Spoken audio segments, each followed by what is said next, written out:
ওয়াল্লাযী আরসালা রাসূলাহু বিল হুদা ওয়া দীনিল হক লিইয়ুযহিরাহু আলাদ দীনি কুল্লিহি ওয়ালাউ কারিহাল মুশরিকুন।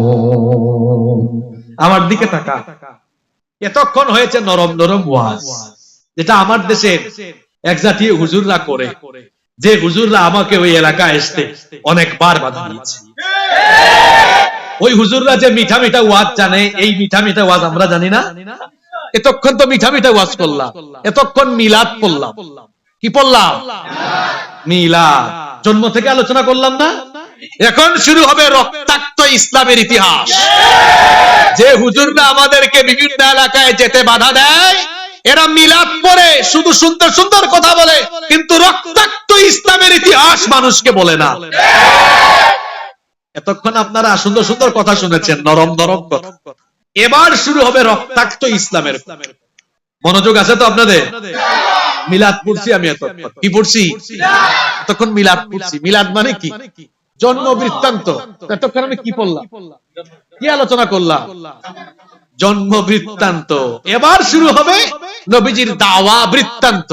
নবীজি কি শুধু এসেছেন দুনিয়াতে আমাদেরকে জিকির ফিকির শিখাবার জন্য? না না না, এসেছেন আল্লাহর দ্বীনের দাওয়াত নিয়ে আল্লাহর দ্বীনকে জমিনে প্রতিষ্ঠা করতে। এবার সেই দায়িত্ব 40 বছরে দেওয়া হয়েছে। জমিন কার? এই জমিনে আইন প্রতিষ্ঠা করবেন কার? আল্লাহ এবার বললেন, ও নবী, কেন আপনাকে পাঠানো হয়েছে শোনেন। হুয়াল্লাযী আরসালা রাসূলাহু বিল হুদা, তিনি হচ্ছেন সেই মহান সত্তা আল্লাহ, যিনি তার রাসূলকে হেদায়াত এবং দ্বীনে হক এই দুটো জিনিস দিয়ে পাঠিয়েছেন। কেন পাঠিয়েছেন? লিইয়ুযহিরাহু আলাদ দীনি কুল্লিহি ওয়ালাউ কারিহাল মুশরিকুন, যাতে দুনিয়ার সমস্ত মতবাদের উপরে ইসলামকে বিজয়ী করতে পারেন। এই জন্য আমার নবীকে যিনি পাঠিয়েছেন তিনি কে? এবার এই দাওয়াত শুরু হচ্ছে। আপনাদের মনোযোগ আছে তো? একটা পয়েন্টও এখন ভুললে চলবে না। পয়েন্ট পয়েন্ট করে আমি আলোচনা করব। যুবক ভাইয়েরা মনোযোগ দিয়ে শুনবেন। যুবক ভাইয়েরা আছেন না ঘুমিয়ে গিয়েছেন? নবীজিকে বলা হলো, নবী এবার শুরু করেন আপনার ভিশন আর মিশন। 40 বছর পর্যন্ত কাফেররা আপনাকে তাদের চোখের সামনে দেখেছে আপনি মিথ্যা বলেন না, আপনি খেয়ানত করেন না, আপনি মানুষকে কষ্ট দেন না। 40 বছর পর্যন্ত গোটা আরব দেখেছে আপনার চাইতে শ্রেষ্ঠ চরিত্র আর কারো হতে পারে? এটা শ্রেষ্ঠ নবুয়তি চরিত্র দিয়েছি আপনাকে। এবার আপনার ভিশন শুরু করেন, মিশন শুরু করেন। আল্লাহর নবী এবার দাওয়াত আরম্ভ করছেন। এই শুরু হচ্ছে দাওয়াত। প্রথম 3 বছর দাওয়াত দিয়েছেন গোপনে গোপনে।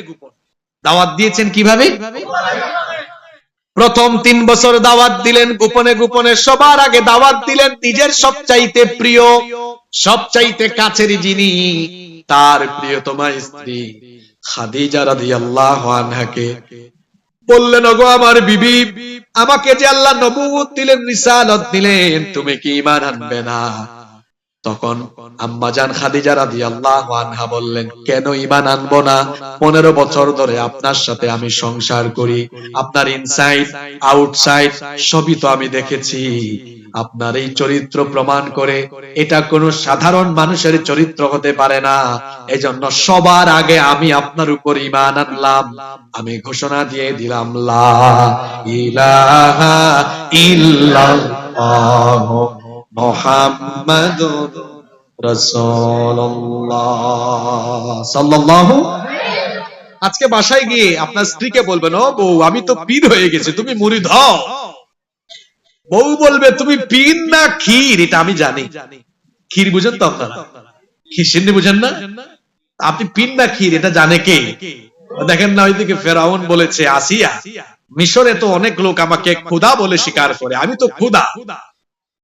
আসিয়া বলে, তুই খোদা না হুদা, এটা মিশরের জনগণের চাইতে আমি ভালো জানি। আর এদিকে আমার নবী বলছেন তার বিবি খাদিজা রাদিয়াল্লাহু আনহা ঈমান আনবে না। তিনি বললেন, কেন আনবো না? সবার আগে আমি ঘোষণা দিলাম আপনার চরিত্র এটা সাধারণ চরিত্র নয়, এটা পয়গাম্বরী চরিত্র। সুবহানাল্লাহ। প্রাথমিক পর্যায়ে 4 জন ইসলাম কবুল করেছিলেন। 1 নম্বরে খাদিজা রাদিয়াল্লাহু আনহা, 2 নম্বরে নবীজির প্রিয়তম বন্ধু আবু বকর সিদ্দিক রাদিয়াল্লাহু আনহু, তৃতীয় জন নবীজির চাচাতো ভাই আলী বিন আবি তালেব, তার বয়স ছিল 10 বছর। 4 নম্বরে নবীজির তত্ত্বাবধানে লালিত পালিত হচ্ছেন যায়েদ ইবনে হারিসা। এই 4 জন ছিলেন ইসলাম গ্রহণকারীদের মধ্যে। প্রাথমিক পর্যায়ে এই 4 জন ছিলেন সর্বাগ্রে, সবার আগে এরা ইসলাম কবুল করেছেন। এরপরে আল্লাহর নবী 3 বছর ধরে দাওয়াতি কাজ করেছেন। এখানে একটা পয়েন্টও ভুলবেন না, 3 বছর দাওয়াতি কাজ সামাজিক সমাবেশ করে করে না ইন্ডিভিজুয়াল ব্যক্তি কেন্দ্রিক? ব্যক্তিতে ব্যক্তিতে দাওয়াত দিয়েছেন। আল্লাহর নবী ইন্ডিভিজুয়ালি দাওয়াতি কাজ করছেন। ধীরে ধীরে করে মুসলমানদের সংখ্যা বাড়ছে। আল্লাহর নবীর কাছে সাইয়েদনা জিবরিল আমিন এসে ওযুর নিয়ম কানুন শিখালেন, সালাত আদায়ের নিয়ম কানুন শিখালেন। সূরা ফাতিহা নাজিল হলো। সর্বপ্রথম মুসলমানদের জন্য তখন নামাজ ছিল সকাল বেলা আর সন্ধ্যা বেলা 2 ওয়াক্ত। 2 ওয়াক্ত তখন নামাজ আদায় করা হতো।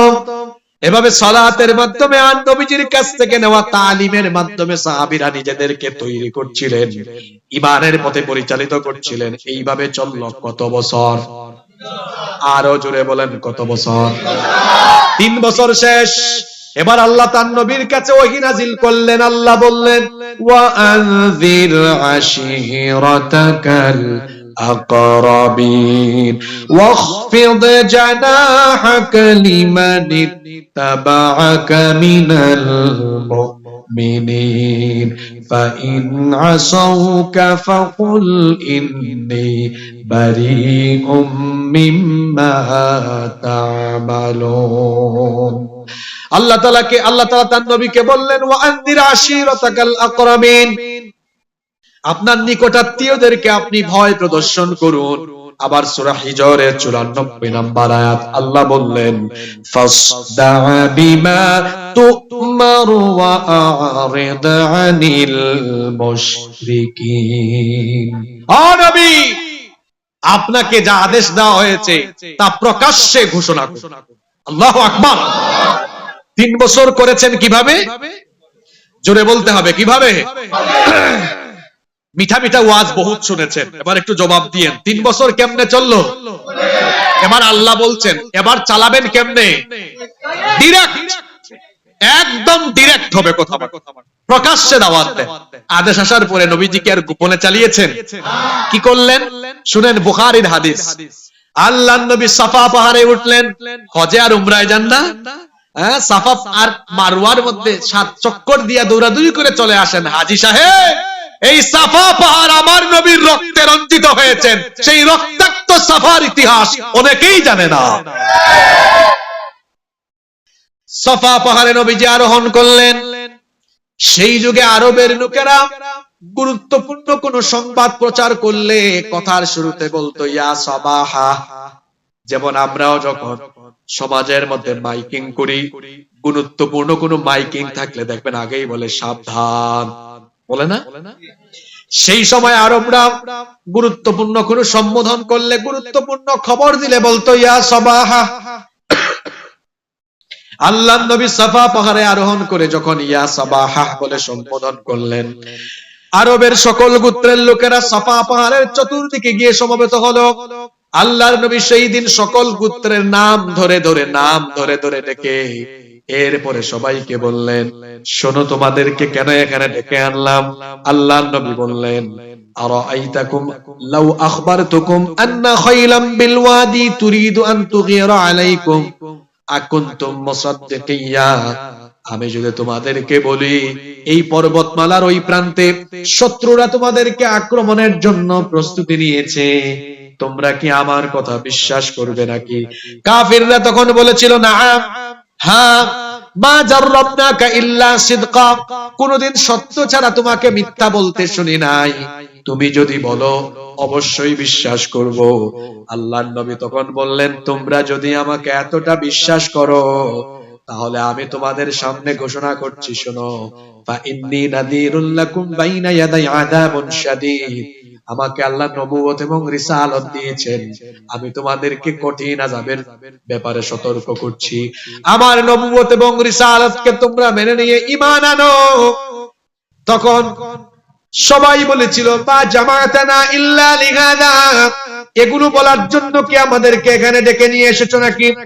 আবুল আহাব ক্ষিপ্ত হয়ে গিয়েছিল। আবুল আহাব ক্ষিপ্ত হয়ে গিয়ে তিরমিজির বর্ণনায় হাদিস এসেছে তার সামনে একটা পাথর ছিল, ওই পাথরটা নিয়ে রাগ কন্ট্রোল করতে না পেরে সে বলেছিল তাব্বাল্লাকা ইয়া মুহাম্মদ, তুমি ধ্বংস হয়ে যাও হে মুহাম্মদ।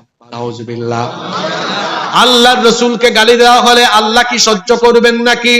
আল্লাহ সঙ্গে সঙ্গে সূরা নাজিল করে দিলেন তাব্বাত ইয়াদা আবি লাহাবি ওয়া তাব মা আগনা মালুহু ওয়া মা কাসাব সায়াসলা নারান ذات لهب وامرأته حمالة الحطب في جيدها حبل من مسد।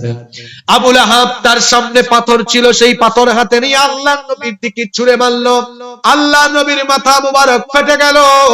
আল্লাহর নবীর মাথা ফেটে দিয়ে ফিনকি দিয়ে দিয়ে রক্ত বের হলো। আল্লাহর নবী বেহুশ হয়ে পড়ে গেলেন। যেই হাত দিয়ে আবু লাহাব আল্লাহর নবীর দিকে পাথর ছুঁড়লেন, আবু লাহাব যে হাত দিয়ে আল্লাহর নবীর দিকে পাথর ছুঁড়েছিল, আল্লাহ বললেন তাব্বাত ইয়াদা আবি লাহাবি ওয়া তাব, আবু লাহাবের দুই হাত ধ্বংস হয়ে যাক। আল্লাহু আকবার। আবু লাহাবের নামে আল্লাহ সূরা নাজিল করলেন। আবু লাহাব আমার নবীকে রক্তাক্ত করলো। আহারে আমার নবী আজ রক্তাক্ত হয়ে সাফা পাহাড়ের উপরে পড়ে রইলেন। অথচ এই সাফা পাহাড়ে ওঠার আগ পর্যন্ত, এমনকি 40 বছরের আগ পর্যন্ত আল্লাহর নবীর গায়ে পাথর মারা তো দূরের কথা, কেউ একটা ঠুনকু মারারও সাহস পায়? সবাই প্রশংসা করেছে, সবাই নবীজিকে ভালোবেসেছে, সবাই আল্লাহর নবীকে ভালোবেসেছে, পছন্দ করেছে। এখন তারা আল্লাহর নবীকে নিয়ে টিটকারি মারে, আল্লাহর নবীর মাথা মুবারক ফাটিয়ে দিল কেবলমাত্র আল্লাহর দ্বীনের দাওয়াত দেওয়ার কারণে। ঠিক কিনা? আবু লাহাব বাড়িতে চলে গেল। নবুয়তের আগে আল্লাহর নবী তার দুই মেয়ে উম্মে কুলসুম এবং রুকাইয়াকে বিয়ে দিয়েছিলেন আবু লাহাবের দুই ছেলের সাথে। আবু লাহাব বাড়িতে গিয়ে বলল, সে গিয়ে বলল, ও আমার ছেলেরা শোনো, মুহাম্মদ আমরা বলি সাল্লাল্লাহু আলাইহি ওয়াসাল্লাম, সে আমার বাপদাদার, আমাদের বাপদাদার ধর্মের বিরুদ্ধে দাঁড়িয়েছে, যাও তার দুইটা মেয়েকে তালাক দিয়ে বাড়িতে রেখে চলে আসো। দুই ছেলে আবু লাহাবের কথা মতো আমার নবীর দুই মেয়েকে নিয়ে বাড়িতে গিয়ে তালাক দিয়ে রেখে চলে আসে।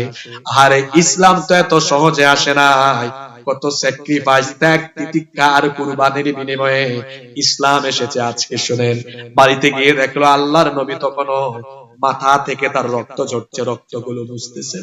এইরকম করে আমার নবীকে কাফিরের গোষ্ঠী কষ্ট দিয়েছে। আল্লাহর নবীকে রক্তাক্ত করার পরেও আল্লাহর নবী তার দাওয়াত থামিয়েছে।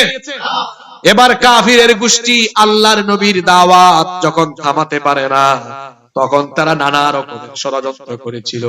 জুড়ে বলেন কি করেছিল? কিরকম ষড়যন্ত্র শুনেন। মানুষ যেন আমার নবীর কথা না শুনে, আমার নবীর কাছেও না যায়, রাষ্ট্রীয়ভাবে ট্যাগ লাগিয়ে দিল। আমার নবীকে এতদিন তারা ভালোবেসেছে, এখন তারা বলল মুহাম্মদের কথা শোনো না। তারা বলল ইন্নাকা লামাজনুন, নিশ্চয়ই তুমি পাগল। আমার নবীকে তারা বলল সাহির, বলল কাযযাব, বলল মাজনুন, বলল কাহিন। আমার নবীকে বলেছে পাগল, বলেছে তারা মিথ্যাবাদী, বলেছে তারা জাদুকর, বলেছে তারা গণক। নাউজুবিল্লাহ। আমার নবীকে গালিগালাজ করলো। বলেন তো কোন অপরাধের কারণে? দাওয়াত দেওয়ার কারণে। কিসের কারণে? এই যুগেও দেখবেন আল্লাহর নবীর তরিকা অনুসরণ করে যারা দাওয়াত দেয়, যাদের কথা শুনলে মানুষ আসে, কোরআন বিরোধীরা সেই যুগেও ছিল, এই যুগেও আছে না নাই? সেই যুগের কোরআন বিরোধীদের কর্মকাণ্ড আর এই যুগের কোরআন বিরোধীদের কর্মকাণ্ড একই রকমের আছে, ভার্সন শুধু আপডেট হয়েছে। ভার্সন কি হয়েছে? আল্লাহর নবীর কথা শুনতে মানুষ আসতো, মানুষ যেন না আসে বলা হলো সে পাগল হয়ে গিয়েছে। পাগল, জাদুকর, মিথ্যাবাদী গণক। এখনো দেখবেন তারা টাকা দিয়ে, পয়সা দিয়ে, বিরানি দিয়ে তাদের রাজনৈতিক সমাবেশে মানুষ নিতে পারে না, কিন্তু আলেমরা বাংলাদেশের যেখানে যান মানুষ আলেমদের কাছ থেকে কথা শোনার জন্য গাটের পয়সা খরচ করে গিয়ে জড়ো হয়। মানুষ যেন আলেমদের মুখ থেকে কোরআন না শুনে, বিশেষ করে যে সকল আলেমরা যত বেশি জনপ্রিয় কোরআন বিরোধীরা ওই আবু জেহেলদের খাসলত ঠিক রেখে গালিগালাজ করেছে, ভার্সন আপডেট করে এখন আপডেট ভার্সনের গালি তারা ওই আলেমদের নামের সাথে লাগিয়ে দিয়েছে, জঙ্গি জঙ্গি, স্বাধীনতা বিরোধী আর যুদ্ধাপরাধী। কথা বুঝেন নাই? কর্মকাণ্ড ঠিকই আছে, ভার্সন শুধু দেখেন না। আইফোন প্রতি বছর আছে 11, 12, 13, 14, 15, 16। আইফোনের নাম ঠিক আছে, ভার্সন শুধু, মডেল শুধু। কুরআন বিরোধীদের কর্মকাণ্ড যুগে যুগে একরকম ছিল, ভার্সন শুধু। ভার্সন কি হয়েছে? তাহলে গালিগালাজ সেই যুগেও ছিল, এই যুগেও আছে না নাই? দেখেন না, যারা কুরআন সুন্নাহর প্রচার করে গত 1.5 যুগ ফেসিবাদের আমলে আপনারা দেখেছেন তাদের প্রত্যেককে জঙ্গিবাদী, স্বাধীনতা বিরোধী বলে আখ্যায়িত করা হয়েছে। কুরআনের পাখি শহীদ আল্লামা দেলোয়ার হোসেন সাঈদী, তার জবান থেকে কোরআন শোনার জন্য লক্ষ লক্ষ মানুষ আসতো। তার থেকে মানুষকে জনবিচ্ছিন্ন করতে, তার থেকে মানুষকে আলাদা করতে গিয়ে ফেসিবাদরা যুদ্ধাপরাধ, মানবতা বিরোধী নাটক মঞ্চস্থ করে জনগণকে তার থেকে বিচ্ছিন্ন করার অপচেষ্টা চালিয়ে শেষ পর্যন্ত এমন পরিণতি হয়েছে তারা নিজেরাই জনবিচ্ছিন্ন হয়ে দেশ ছেড়ে পালিয়ে তাদের মামু বাড়িতে গিয়েছে। কর্মকাণ্ড ঠিকই আছে, ভাষণ শুধু। গালিগালাজ করে নবীজিকে থামাতে পারে না, আল্লাহর নবীর দাওয়াত চলে। এই যে গত 1.5 যুগ 15 বছর ধরে আলেমদের বিরুদ্ধে এত বিষেধাগার করা হলো, এরপরেও বলেন তো বাংলাদেশের মানুষকে আলেম ওলামা থেকে বিচ্ছিন্ন করা গিয়েছে নাকি? এটা কোন কালেও সম্ভব হয়নি, কশ্চিন কালেও হওয়ার কোনো সম্ভাবনা। গালিগালাজ করে তারা পারে নাই। এরপরে তারা যেটা করলো, আল্লাহর নবীর কাছ থেকে মানুষ যেন কোরআন না শুনে, যেখানেই নবীজি কোরআন প্রচার করতেন সেখানেই কাফিরের গোষ্ঠী গিয়ে গন্ডগোল লাগাতো। এই কর্মসূচিও বলেন তো কোরআন বিরোধীদের মধ্যে বর্তমান সময়েও আছে না নাই? আপনারা দেখেছেন নাইট ক্লাব, বুট ক্লাব সব চালু রেখে গত 1.5 বছর যেখানেই কোরআনের মাহফিল সেখানেই তারা বাধা দিয়ে বন্ধ করে দিয়েছে। মাহফিল দিতে নাকি পারমিশন লাগে, 1.5 বছর লাগেন, গত 1.5 যুগ লাগে নাই? মাহফিল নিতে নাকি পারমিশন। প্রশাসনে দায়িত্ব পালন করেছে, প্রশাসনকে রাষ্ট্রীয় গুন্ডা বাহিনীতে পরিণত করেছে। কোরআনের মাহফিলের জন্য অনুমতির দরকার আছে? এই যে এতক্ষণ ধরে গুণগান গাইছি কা আল্লাহর, আর গাইছি মুহাম্মাদুর রাসূলুল্লাহ সাল্লাল্লাহু আলাইহি ওয়াসাল্লামের।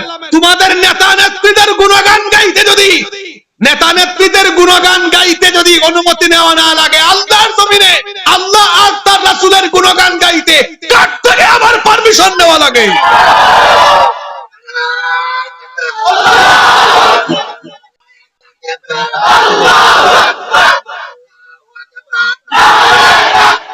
এই ভাটিয়ারিতে নয়, কোথা সীতাকুণ্ডে আমাকে মাহফিল করতে দেয়। ভাটিয়ারি গোটা সীতাকুণ্ডে আমাকে মাহফিল করতে দেয়। তারা কোথায় আছে? তোমরা আলেমদেরকে বাধা দিয়েছো, আলেমদেরকে অসম্মান করেছো, আজ আল্লাহ তোমাদেরকে অসম্মান করে আজ তোমাদের পতন আল্লাহ দিয়েছে।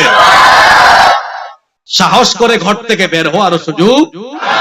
অতি বাড়াবাড়ির পরিণতি কখনো ভালো হয়? বেশি বাড়াবাড়ি হয়ে গেছে, আলেমদের সাথে সীমার অতিরিক্ত বাড়াবাড়ি হয়েছে। 3 নম্বরে আল্লাহর নবীর কথা যেন তারা না শুনে, মানুষ যেন আল্লাহর নবীর কথা না শুনে বলতো রিসালাতের ব্যাপারে সন্দেহ তৈরি করে দিচ্ছে। তারা বলতো মালি হাদার রাসূল, এটা কেমন রাসূল, ইয়াকুলুত তাম, আমাদের মতো খাবার দাবার খায়, ওয়ায়ামশি ফিল আসওয়াক, আবার বাজার ঘাটেও যায়, এটা কেমন রাসূল? আল্লাহ যদি নবী বানাতেন তো এতিম এই লোকটাকে কেন নবী বানালেন? আমাদের সম্ভ্রান্ত বংশের কাউকে কেন আল্লাহ নবী বানালেন না? এই রকম করে রিসালাতের ব্যাপারে সন্দেহ, নানা প্রশ্ন বানে তারা নবীজিকে জর্জরিত করত। একবার তারা আল্লাহর নবীকে বলল, তুমি যদি নবী হও তো আসমানের চাঁদকে দুই টুকরা করে দেখাও। আল্লাহর নবী চুপচাপ হয়ে গেলেন। আল্লাহ তাআলা বললেন, ও আমার নবী, চুপচাপ হওয়ার দরকার নাই, আপনি শুধু আপনার হাতের এই আঙ্গুল দিয়ে আকাশের চাঁদের দিকে ইশারা করেন। আপনার কাজ হলো ইশারা করা, আমার কাজ হলো আকাশের চাঁদকে দুই টুকরা করা। আল্লাহু আকবার।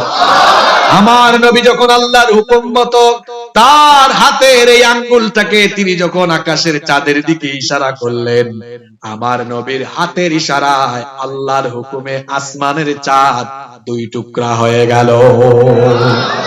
এই মুআজিজা দেখার পরেও তারা ঈমান আনে না।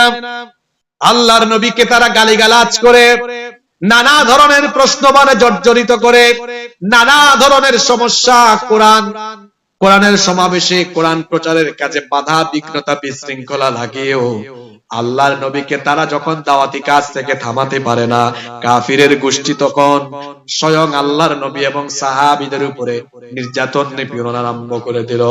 ও আমার ভাইয়েরা শুনেন, কোরআনের পক্ষে থাকতে গিয়ে জুলুম নির্যাতন আসা এটা নতুন কোনো বিষয় নয়।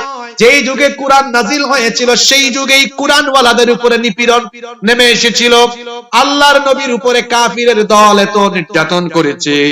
আমার নবী যখন নামাজে সাজদায় যেতেন, এই অসভ্য কাফিরের গোষ্ঠী উটের নাড়ি ভুঁড়ি এবং ময়লা আবর্জনা আমার নবীর মাথার উপরে এনে ফেলে যেত। আমার নবীকে তারা এইরকম করে কষ্ট দিত। বুখারীতে একটি হাদিস এসেছে, এক নিকৃষ্ট কাফির, তার নাম হলো উকবা বিন আবি মুঈত। আল্লাহর নবী কাবার চত্বরে সালাতে দণ্ডায়মান ছিলেন। এই নিকৃষ্ট কাফির উকবা বিন আবি মুঈত সে তার গামছা দিয়ে আল্লাহর নবীর গলার মধ্যে পেঁচিয়ে আল্লাহর নবীকে কাবা শরীফের চতুর্দিকে টানা হেচড়া করে আমার নবীকে কষ্ট দিয়েছে। আল্লাহর নবীর উপরে এরকম নির্যাতন, এরকম নিপীড়ন, ওইদিকে সাহাবীদের উপর কত নির্যাতন, বিলালের উপরে নির্যাতন। বিলালকে মরুভূমির অগ্নিতপ্ত বালির উপরে চিৎ করে শুইয়ে দিয়ে বুকের উপরে পাথর চাপা দিয়ে চাবুক পিটা করে করে তাকে কষ্ট দেওয়া হতো।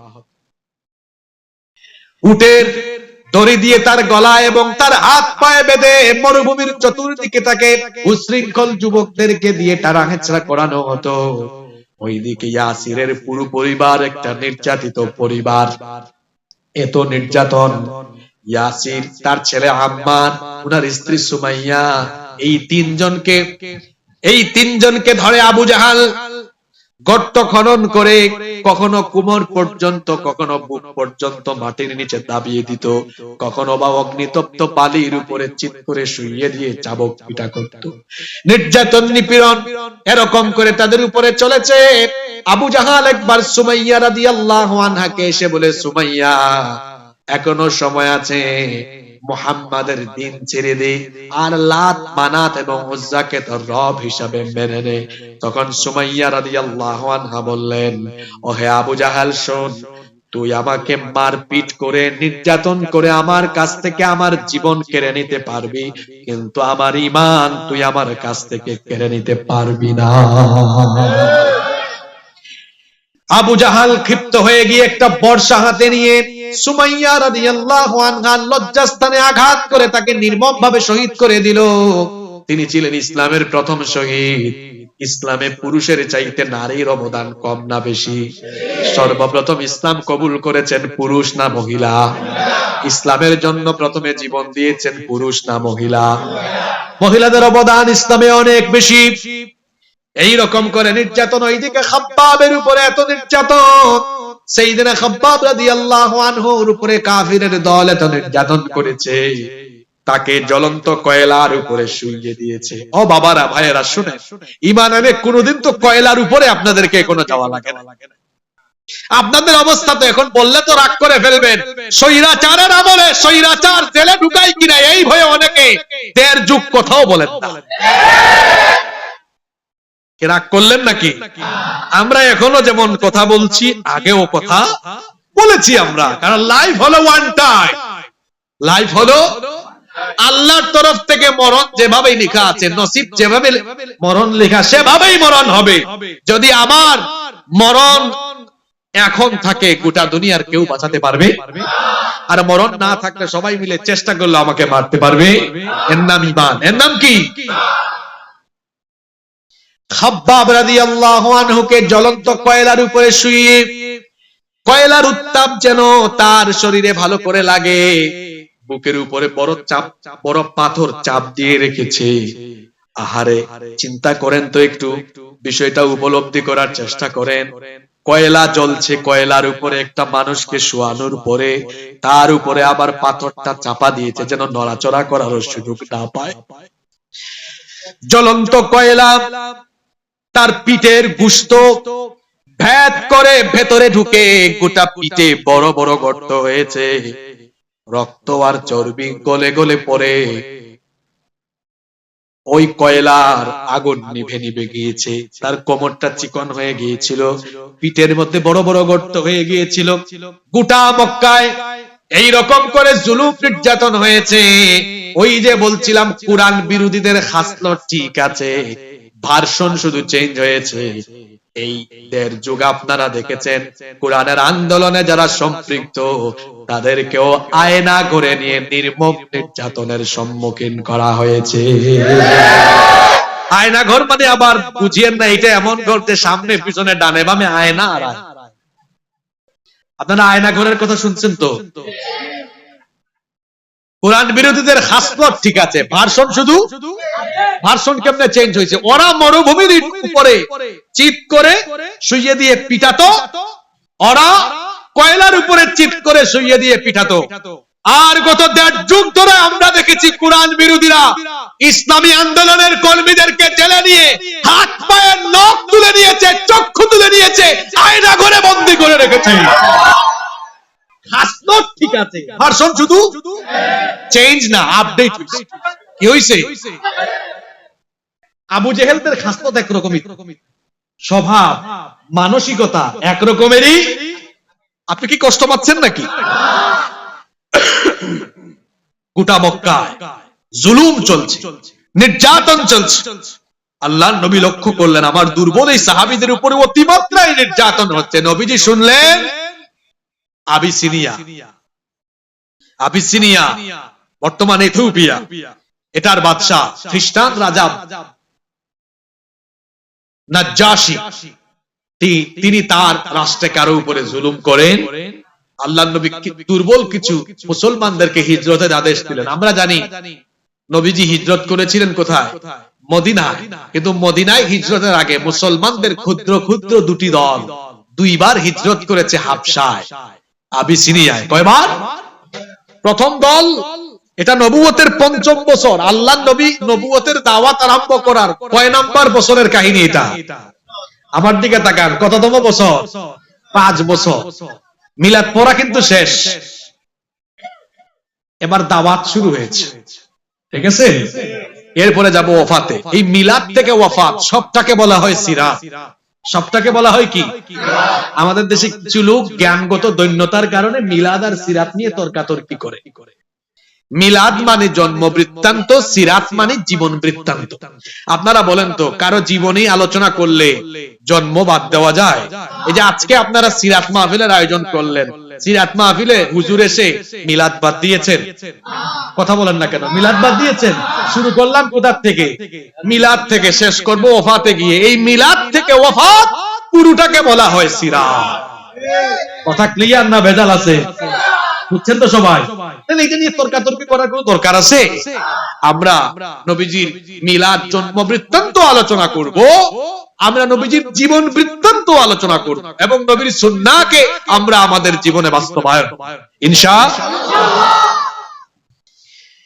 সর্বপ্রথম নবুয়তের ৫ম বছরে ১২ জন পুরুষ আর ৪ জন নারী, ১২ আর ৪ কত হয়? আবিসিনিয়ায় হিজরত করলেন। কাফিররা টের পেয়েছিল কিন্তু আটকাতে পারে। কিছুদিন পরে নাজিল হয়েছে সূরা নজম, ওয়ান নাজমি ইযা হাওয়া মা দাল্লা সাহিবুকুম ওয়া মা গাওয়া। আপনারা আলেমুল আমাদের কণ্ঠে অনেক সময় তেলাওয়াত শুনলে দেখেন না, অনেক আন্তর্জাতিক কারি সাহেবরা আছেন। এই যে আজকে আমার আলোচনার আগে মুয়াজ্জিন সাহেব এত সুন্দর তেলাওয়াত করলেন, কেমন লাগলো?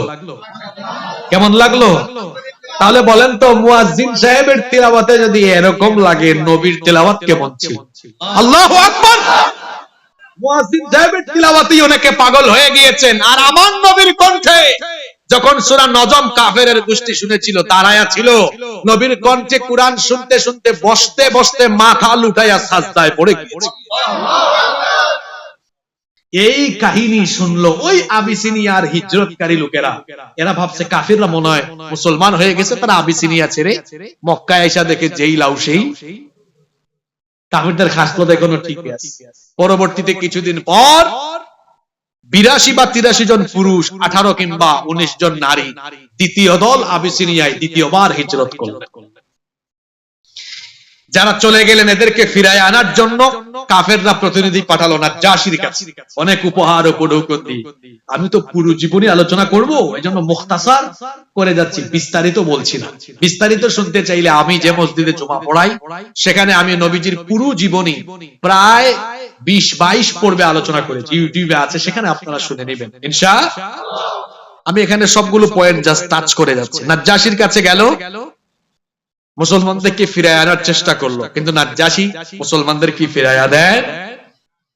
দেশেও তারা পরাজিত, বিদেশেও পরাজিত, বিদেশেও। অতীতের যুগে প্রত্যেক কাফেরদের পতনের আগে তারা দেশেও পরাজিত হয়, বিদেশেও। দেখেন না যে ফ্যাসিস্টরা গেল, এরা দেশে বিদেশেই পরাজিত হয়েছিল, কেউ আর সাহায্য করে নাই। এমনকি তাদের ঘনিষ্ঠ প্রতিবেশীরাও সাহায্য করছে। এখন এই কাফেররা দেশে বিদেশে পরাজিত, ফিরে এসে রাগ মিটাবার জন্য নির্যাতনের মাত্রা আরো বাড়িয়ে দিয়েছে। আরো এই কঠিন দুঃসময়ে ইসলাম কবুল করলেন ইসলামের দুই পীর সিপাহসালার, হামজা বিন আব্দুল মুত্তালিব রাদিয়াল্লাহু আনহু, এবং ইসলাম কবুল করলেন ইসলামের আরেক বীর সিপাহসালার ওমর ইবনুল খাত্তাব রাদিয়াল্লাহু আনহু। সুবহানাল্লাহ।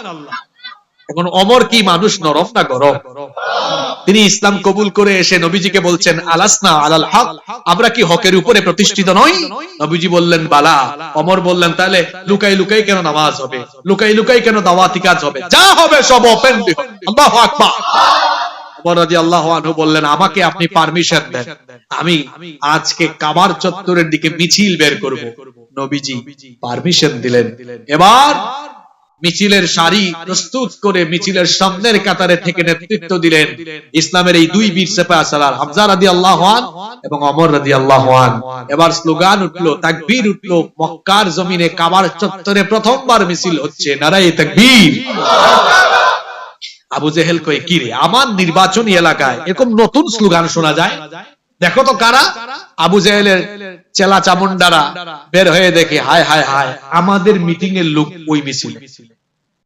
কথা বুঝেন নাই?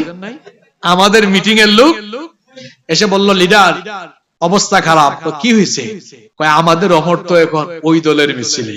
কয়, হায় হায় হায়, কি বলো, এটা কি করে সম্ভব? ওমর কিভাবে এখানে চলে গেল? ওইদিকে আরেক গ্রুপ রেডি, মুসলমানদেরকে একদম সাইজ করে ফেল। যারা তো আর জানে না ওমর।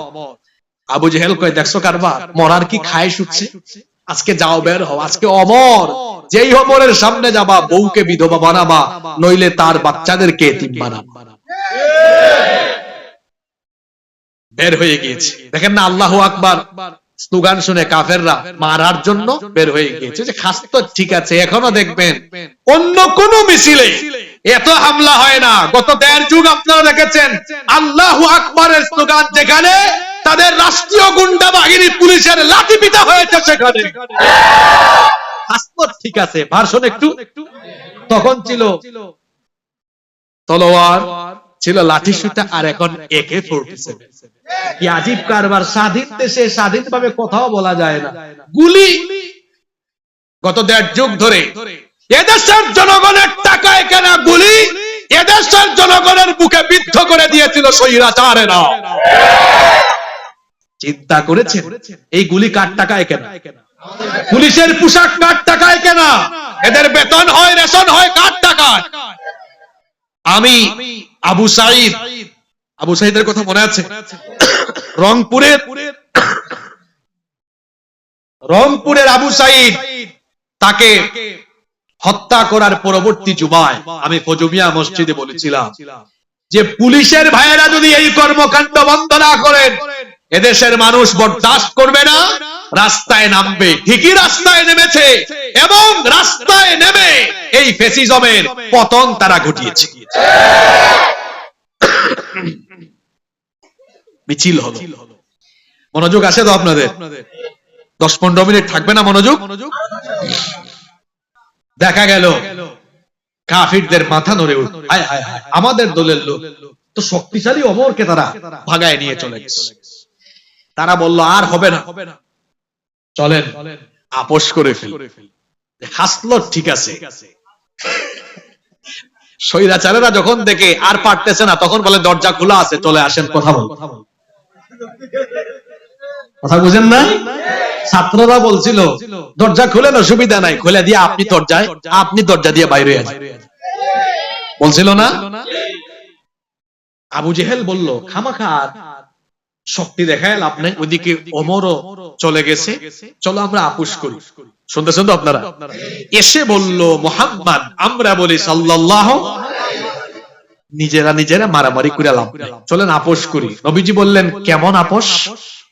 আপোষটা হোক এরকম, নিজেরা তো আমরা মারামারি করে লাভ নাই, কিছুদিন আপনি আমাদের মূর্তির ইবাদত করেন আর কিছুদিন আমরা আপনার রবের ইবাদত করি, 50-50। কি হইল?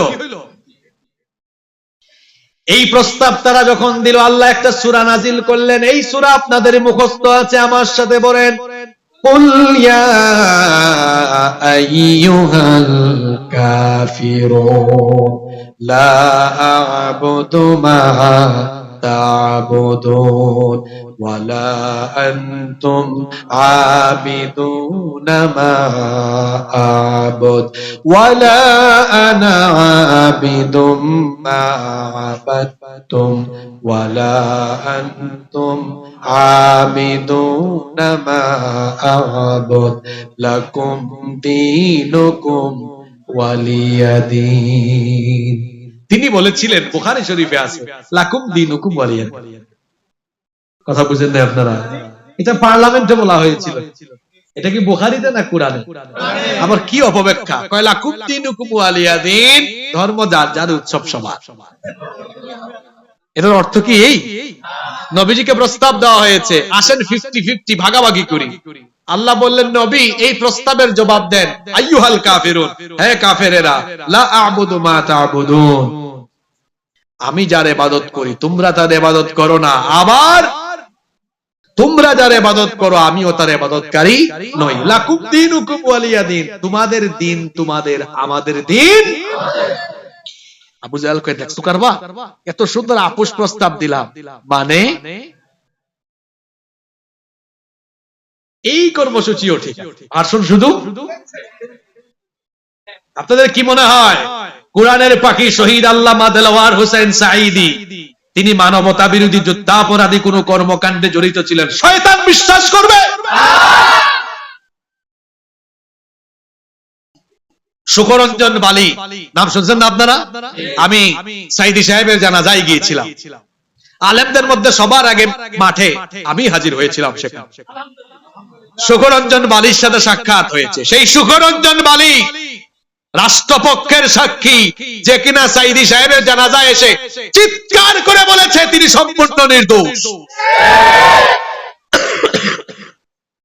প্রস্তাব দেওয়া হয়েছিল তাকেও, ছেড়ে দিব আপনাকে, আপনি কি আপনার ওয়াজ করেন, সবকিছুই ঠিকঠাক করেন, আমরা আপনাকেও ক্ষমতার ভাগ দিব, শুধু আপনি যেভাবে দাওয়াতি কাজটা করেন ওইভাবে বন্ধ করেন। তিনি সেই প্রস্তাব মেনেছিলেন। নবুয়তি দাওয়াত, নবুয়তির চরিত্র অনুসরণ করে যারা দাওয়াতি কাজে থাকে এরা জীবন গেলেও বাতিলের সাথে আপোষ করতে পারে। আপোষ প্রস্তাব দিয়ে কাম হয় না। এখন বলল ঠিক আছে তুমি কি টাকা পয়সা চাও না, টাকা পয়সা দিই, নারী চাইলে আরবের সবচেয়ে সুন্দরী নারীর সাথে বিবাহ দিব, ক্ষমতা চাইলে ক্ষমতার মালিক বানাবো, যা চাও তাই দিব। আল্লাহর নবী বললেন, তোমরা আমাকে নারী দিতে পারবা, ক্ষমতা দিতে পারবা, তোমরা আমাকে টাকা পয়সা দিতে পারবা, সম্পত্তি দিতে পারবা, এটা সম্ভব। কিন্তু যেটা অসম্ভব সেটা হলো আকাশের সূর্য আমার এক হাতে এনে দেওয়া, আকাশের চন্দ্র আমার আরেক হাতে এনে দেওয়া। এটা যেমন তোমাদের জন্য অসম্ভব, তেমনি আমাকেও এরকম লোভনীয় প্রস্তাব দিয়ে আল্লাহর দ্বীন কায়েমের আন্দোলন থেকেও থামিয়ে দেওয়া অসম্ভব। আল্লাহু আকবার। কাজ হইছে। এবার কাফেররা তো আরো ক্রোধান্বিত হয়ে গেল। তারা বলল, ঠিক আছে, এবার চূড়ান্ত রকমের নির্যাতন হবে। সেটা কি? 3 বছর আমার নবী সহ মুসলমানদেরকে শিয়াবে আবি তালিবে তারা বয়কটের ডাক দিয়ে জেলখানার মতো করে বন্দী করে রেখেছে। তারা বলল, বনু হাশেম, বনু মুত্তালিবের সাথে মুআমালাত, মুআশারা, চলাফেরা, উঠা বসা, কথাবার্তা বলা, লেনদেন, বেচা কেনা, বিবাহ শাদী সব বন্ধ। কয় বছর? আহারে, এই 3 বছরে অনেক মুসলমানরা, কেউ তো এখানে এনে খাবারও বিক্রি করেন, এদেরকে বয়কট করে রাখা হয়েছে। গাছের পাতাকে বাকল খেয়ে জীবন ধারণ। 3টা বছর এভাবে নিপীড়ন করা হয়েছে। ও আমার ভাইয়েরা, আল্লাহর নবী যেভাবে দ্বীনের দাওয়াত দিতে গিয়ে কাফির মুশরিকদের কাছে এভাবে বন্দী জীবন যাপন করেছেন, বাংলাদেশে জুলাই আগস্টে এটা গণ অভ্যুত্থান বা গণবিপ্লব হয়েছে। শীঘ্রই বাংলাদেশে আরেকটি বিপ্লব হবে, সেটা হলো ইসলামী বিপ্লব। ইনশাআল্লাহ এই ইসলামী বিপ্লব বাস্তবায়নের জন্য এভাবে আমাদের সামনে জেল জুলুম নির্যাতন আসতে পারে, জেল জুলুম নির্যাতন আসলেও আমরা আল্লাহর দ্বীন কায়েমের পথে কখনো পিছপা হব না ইনশাআল্লাহ। আল্লাহ আমাদেরকে কবুল করে নেন। 3 বছর শেষ হলো। আহা, কি দুঃখ! ওই সময় আল্লাহর নবীর প্রিয়তমা স্ত্রী খাদিজা রাদিয়াল্লাহু আনহা দুনিয়া ছেড়ে চলে গেলেন। আল্লাহর নবীর চাচা আবু তালেব খুব অল্প সময়ে এই দুইজন দুনিয়া ছেড়ে চলে গেলেন। আল্লাহর নবী বড় অসহায় হয়ে গেলেন। এই দুইজন মানুষ অনেক সহযোগিতা করেছেন নবীজি। নবীজি দেখলেন মক্কায় কাফিরের দলে এত নির্যাতন করছে, এখানে দাওয়াতের কোনো পরিবেশ। চলে গেলেন তায়েফে দাওয়াত নিয়ে। তায়েফে যখন দাওয়াত নিয়ে গেলেন, তায়েফের লোকেরাও আমার নবীর সাথে বড় দুর্ব্যবহার করলো। তায়েফের করুণ কাহিনী আপনারা জানেন। পাথরের আঘাতে আঘাতে আমার নবীর দেহ মুবারককে ক্ষত বিক্ষত করে দেওয়া হয়েছে। আমার নবীর গোটা শরীরকে তারা রক্তাক্ত করেছে, নির্যাতিত করেছে। তারা তায়েফ থেকে আমার নবী যখন ফিরে আসলেন, আল্লাহ তাআলা আমার নবীকে তখন এই কঠিন পরিস্থিতিতে আমার নবীকে সান্ত্বনা দেওয়ার জন্য আল্লাহ তাআলা নবীজিকে মক্কার মসজিদে হারাম থেকে মসজিদে আকসা পর্যন্ত ইসরা করালেন। আর মসজিদে আকসা থেকে 7 আসমান ভেদ করে সিদরাতুল মুনতাহা পাড়ি দিয়ে একেবারে আল্লাহর সান্নিধ্যে নিয়ে মেরাজের মাধ্যমে আল্লাহ তাআলা তার সান্নিধ্যে তার হাবিবকে নিয়ে গেলেন। কোন নবীর নসিবে কি মেরাজ ছিল? আমার নবীকে আল্লাহ মেরাজে নিয়েছেন। সুবহানাল্লাহ। 50 ওয়াক্ত নামাজ গিফট করা হলো, কমতে কমতে 5 ওয়াক্ত হয়ে গেল। আমার নবী মেরাজ থেকে ফিরে আসলেন। এরপরে অনেক কাহিনী, সেদিকে যাচ্ছি না। মক্কার পরিবেশ এমন, কাফেরদের নির্যাতন আগের চাইতে বেড়ে গেল।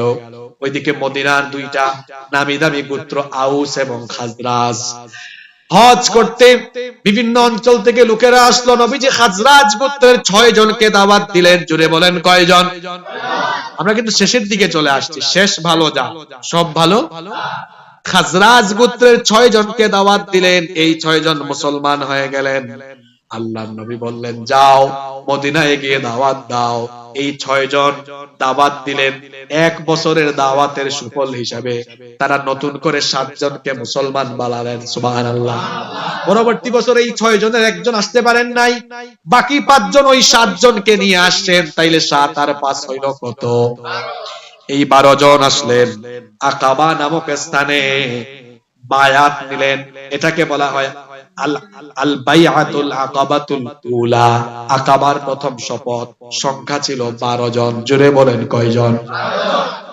এই 12 জনকে বিদায় দেওয়ার সময় নবীজি একজন সাহাবী নাম হলো মুসআব বিন উমাইর, তাকে তাদের সাথে পাঠিয়ে দিলেন, বললেন যাও গিয়ে কুরআন প্রচার করো, দাওয়াত দাও। মুসআব বিন উমাইর পূর্ণ 1 বছর দাওয়াতি কাজ করলেন। দাওয়াতি কাজের ফলাফল হিসাবে পরবর্তী বছর ওই আকাবা নামক স্থানে নবীজি দ্বিতীয়বারের মতো 83 জন পুরুষ এবং 2 জন মহিলা, মোট 85 জনের হাতে বায়াত পাঠ করালেন। এবার তারা বলল, নবীজি আপনি মদিনায় চলে আসেন, এখানে মক্কায় পরিবেশ নাই, আপনাকে নির্যাতন করে, আপনি মদিনায় আসেন। আউস এবং খাজরাজ আমাদের মধ্যে কিছু সমস্যা আছে, আপনি মীমাংসা করে দেন, মদিনায় আসেন, আমরা মদিনায় আপনাকে ওয়েলকাম। সুবহানাল্লাহ। আমার নবী হানা কিছু বলেন নাই। আমার নবী দাওয়াত চালাচ্ছেন, কাফিররা দেখলো দিন যত যাচ্ছে মুসলমানদের সংখ্যা তত সিদ্ধান্ত নিল না না এভাবে আর থাকা যায় না। তারা সিদ্ধান্ত নিল আল্লাহর নবীকে হত্যা করবে। আল্লাহর নবীকে হত্যার যখন তারা পরিকল্পনা করলো, আল্লাহ তাআলা এই সময় আমার নবীকে আদেশ দিলেন, ও আমার নবী মক্কা ত্যাগ করে মদিনায় হিজরত করেন। আমার নবী আল্লাহর আদেশ পেয়ে তার সাহাবী, তার সাথী আবু বকর রাদিয়াল্লাহু আনহুকে নিয়ে হিজরত করলেন। হিজরতের ঘটনা বড় লম্বা ঘটনা, আমি সংক্ষেপে বলছি। আল্লাহর নবী হিজরত করে চলে গেলেন। এই যে এতক্ষণ পর্যন্ত ওয়াজ করলাম, কথা বললাম, এটা হলো নবীজির 53 বছরের মাক্কি জিন্দেগি। জোরে বলেন, এটা হলো 53 বছরের মাক্কি জিন্দেগি। জোরে বলেন। যে হুজুরেরা আমাদেরকে বিভিন্ন জায়গায় বাধা দেয়, এরা মাক্কি জিন্দেগির ওয়াজ করলো, মাদানী জিন্দেগির ওয়াজ এদের মুখ দিয়া কম পাই। এবার মদিনার ওয়াজ শুরু হচ্ছে, আমরা 7-8 মিনিট থাকতে পারবো না। আমার নবী মদিনায় আসলেন, এরা এনেছিল নবীজিকে মীমাংসাকারী হিসাবে, আউস এবং খাজরাজকে মিলায়া দিবেন, কিন্তু আমার নবী মীমাংসাকারী হয়ে এসে আমার নবী এবার তাদের কাছে হয়ে গেলেন একজন সত্যিকারের আদর্শ রাষ্ট্রনায়ক। তারা বলল, আপনি শুধু মীমাংসাকারী নন, আপনি আমাদেরকে নিয়ে একটি রাষ্ট্রের গোড়াপত্তন করেন, যেখানে আমরা আপনাকে রাষ্ট্রনায়ক হিসাবে মেনে নিব। আল্লাহর নবী মদিনায় এসে এবার মদিনা রাষ্ট্রের গোড়াপত্তন করে মদিনা সনদ প্রণয়নের মাধ্যমে সকল গোত্রকে এমনকি ইহুদিদেরকে একীভূত করে মদিনা সনদ প্রণয়ন করে স্বাধীন এবং সার্বভৌম রাষ্ট্র হিসাবে মদিনাকে একটি রাষ্ট্র হিসাবে গোড়াপত্তন করে আল্লাহর নবী মদিনা রাষ্ট্রের প্রধান হয়ে গেলেন। সুবহানাল্লাহ। আমার নবী কি শুধু মসজিদের ইমাম? জোরে বলেন, শুধু কি মসজিদের ইমাম? আমরা সুন্নত শুধু চোখে সুরমা লাগানো আর খাবারের পরে মিষ্টান্ন খাওয়া, এখানে আমরা সুন্নত খুঁজি, টুপিদারিতে সুন্নত খুঁজি। আরে আমার নবী যেভাবে চোখে সুরমা লাগিয়েছেন, সেই সুন্নতকে আপনি যেভাবে মহব্বত করবেন, ঠিক তেমনি আমার নবী রাষ্ট্রপ্রধান ছিলেন, আপনি সেভাবে আল্লাহর জমিনে আল্লাহর দ্বীনকে রাষ্ট্রের জায়গায় নিয়ে যাওয়ার জন্য, রাষ্ট্র পরিচালনার জায়গায় নিয়ে যাওয়ার জন্য আপনি কাজ করবেন, সেটাও আপনার জন্য বড় সুন্নত। আমার নবী মদিনায় চলে আসলেন। এবার মদিনায় আল্লাহর নবী রাষ্ট্রপ্রধান। সুবহানাল্লাহ। কাফেরদের জ্বালা বেড়েছে না কমেছে? ওই যে আমাদের এক জ্বালা সাহেব ছিলেন, হ্যাঁ, খালি বক্তব্য দিলেই জ্বালা। তো নবীজি এখানে মদিনা রাষ্ট্রের প্রধান, ওইদিকে কাফেরদের জ্বালার এই জ্বালা তো সয় না, এই জ্বালা তো সয় না। কিছুদিন পরে এই জ্বালা সইতে না পেরে বদরের ময়দানে তারা এসেছে, মুসলমানদেরকে নিশ্চিহ্ন করে ফেলবে। এসেছিল মুসলমানদেরকে নিশ্চিহ্ন করতে। 313 জন 1000-এর বিরুদ্ধে দাঁড়িয়ে মুসলমানরা কোনোদিনও সংখ্যা দিয়ে বিজয়ী হয় না। মুসলমানরা তাদের ঈমান, আল্লাহর উপর তাওয়াক্কুল, এই দৃঢ়তার অবিচলতা নিয়ে যখনই দাঁড়িয়েছে, আল্লাহ ফেরেশতা দিয়ে মুসলমানদেরকে সাহায্য করে বিজয় দিয়েছেন। সুবহানাল্লাহ।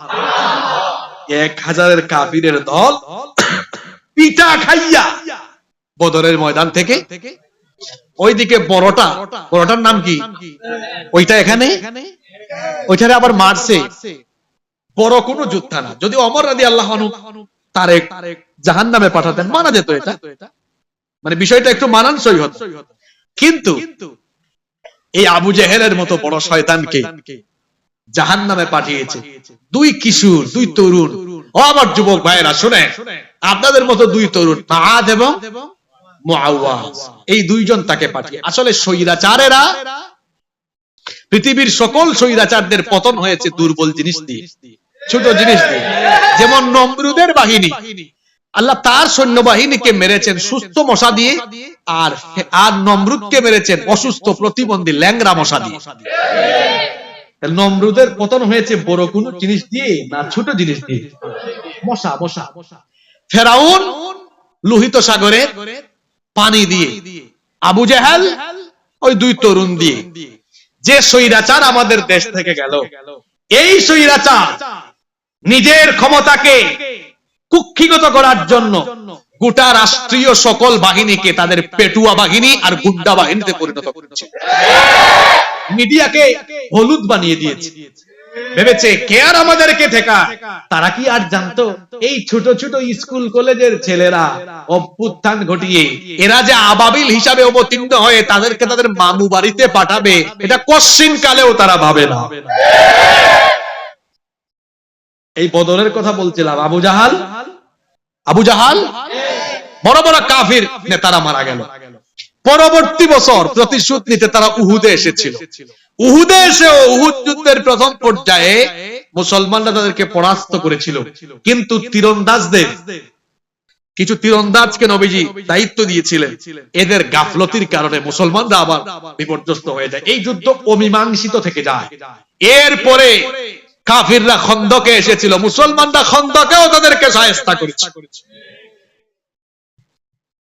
ইসলামী রাষ্ট্র মদিনা ইসলামী রাষ্ট্র হিসেবে দিন দিন শক্তিশালী হয়ে গেল। সুবহানাল্লাহ পড়েন। আমার নবী মদিনা পরিচালনা করছেন আল্লাহর কিতাব দিয়ে। কার কিতাব দিয়ে? আল্লাহর কিতাব দিয়ে চলছে। চুরি নাই, ডাকাতি নাই, জিনা নাই, ব্যভিচার নাই, অন্যায় নাই, অপরাধ নাই। একটি সোনালী রাষ্ট্র কায়েম হয়ে গেল। আমরা একটি সোনালী বাংলাদেশ চাই কি চাই?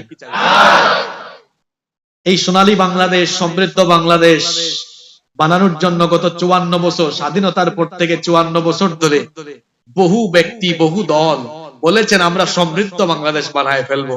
মানুষের ভাগ্যের উন্নয়নের কথা বলে তারা যখন সুযোগ পেয়েছেন নিজের ভাগ্যের উন্নয়ন ঘটাইয়া দেশের সম্পদ চুরি করে বিদেশে বেগম পাড়া বানিয়েছে। জন্য আমি বলি বাংলাদেশের মানুষ সবকিছু দেখে ফেলেছে, সবকিছু দেখা শেষ, বাকি আছে আল কোরআনের বাংলাদেশ। আমরা আগামীর বাংলাদেশে আল কোরআনের শাসন, আলেম উলামার শাসন, ইসলামপন্থীদের শাসন দেখতে চাই। আপনারা চান কি চান না? আপনারা আলেম উলামাদেরকে আগামীর বাংলাদেশের নেতৃত্বে দেখতে চান কি চান না? হুজুর শুধু মসজিদে থাকবে না, হুজুর ওই জায়গায় থাকবে। এই মসজিদে হুজুর থাকায় মসজিদে কোনো বিশৃঙ্খলা, পার্লামেন্টেও যখন চোর ডাকাতের বিপরীতে হুজুরেরা ঢুকে যাবে, পার্লামেন্ট সেক্রেটারিয়েটেও আর চুরি থাকবে না।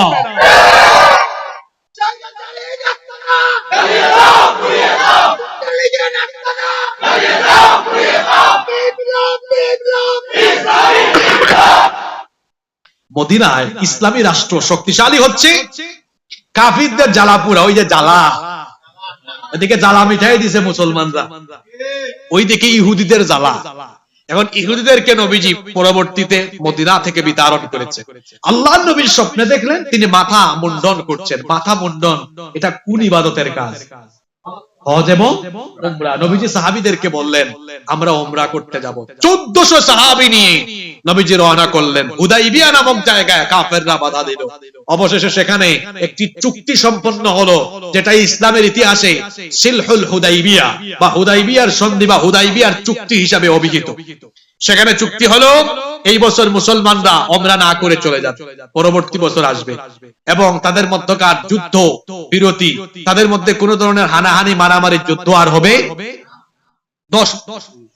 10 বছরের জন্য এই হুদাইবিয়ার সন্ধি করা হলো। কত বছরের জন্য? নবীজি চলে গেলেন। নবীজি ভাবলেন এই একটা সুযোগ পাইছি, যেহেতু যুদ্ধবিরতি হয়েছে, এবার মক্কার ইসলাম মদিনায় এসে মদিনায় থাকলো না। রোম, পারস্য, মিশর সহ বিভিন্ন রাষ্ট্রপ্রধানদের কাছে নবীজি তার প্রতিনিধি পাঠিয়ে ইসলামের দাওয়াত দিলেন। মক্কার ইসলাম আজ আর মদিনায় নাই। মক্কা মদিনার গণ্ডি পেরিয়ে রোম, পারস্য, মিশর এমনকি বহু রাষ্ট্রে ছড়িয়ে গিয়ে গোটা দুনিয়াতে আস্তে আস্তে করে ইসলাম ছড়িয়ে গেল। সুবহানাল্লাহ। কিন্তু 2 বছর যেতে না যেতেই এই কাফিরের গোষ্ঠী হুদাইবিয়ার চুক্তি ভঙ্গ করল। চুক্তি ভঙ্গ করার পরে নবীজি 10,000 সাহাবী নিয়ে মক্কা অভিযানে রওনা করলেন। যে কাফিররা নবীজিকে মক্কায় থাকতে দেয় নাই, মুসলমানদের সম্পদ ক্রুক করেছে, বাজেয়াপ্ত করেছে, এবার 10,000 সাহাবী নিয়ে যখন নবীজি মক্কায় ঢুকছেন, তখন আর তারা বাধা দিতে আসতেছে না। সবাই তখন নীরব হয়ে গেল। রক্তপাতহীন বিজয় হলো। সেই মক্কার পৌত্তলিকতা মূর্তি পূজার কবর রচনা করে কাবা ঘর থেকে 360টা মূর্তি ভেঙে চুরে চুরমার করে দিয়ে আল্লাহর নবী কাবা ঘরকে তাওহীদের কেন্দ্রস্থলে পরিণত করলেন এবং গোটা মক্কাকে আল্লাহর নবী ইসলামের ভূমি হিসাবে ঘোষণা করে মক্কার জমিনে ইসলামের পতাকা উড্ডীয়ন করে দিলেন। আল্লাহু আকবার।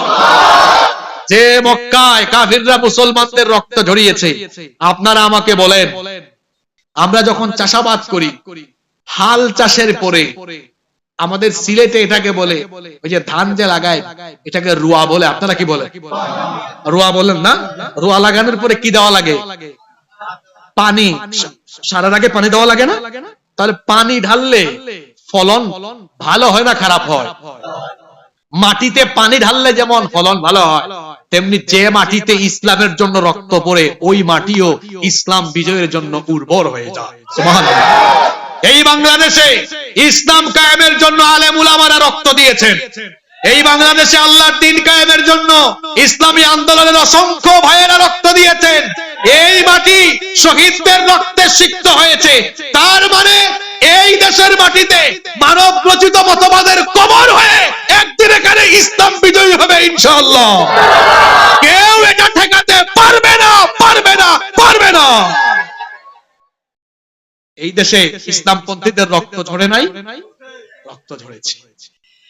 মক্কা বিজয়, এরপরে আল্লাহর নবী মক্কা মদিনাকে ইসলামের আলো পরিচালনা করলেন। ধীরে ধীরে বয়সও বেড়ে গেল। নবীজি শেষ হজটা করলেন, যেটা আমরা জানি বিদায় হজ। এই বিদায় হজ থেকে ফেরার কয়েকদিন পরেই আল্লাহর নবী রফিকে আলা তার রবের কাছে চলে গেলেন। ওফাতের কাহিনীটা অনেক লম্বা। ওফাতের সময় আল্লাহর নবীর কি পরিস্থিতি হয়েছিল এটা বলতে গেলে অনেক সময় লাগবে।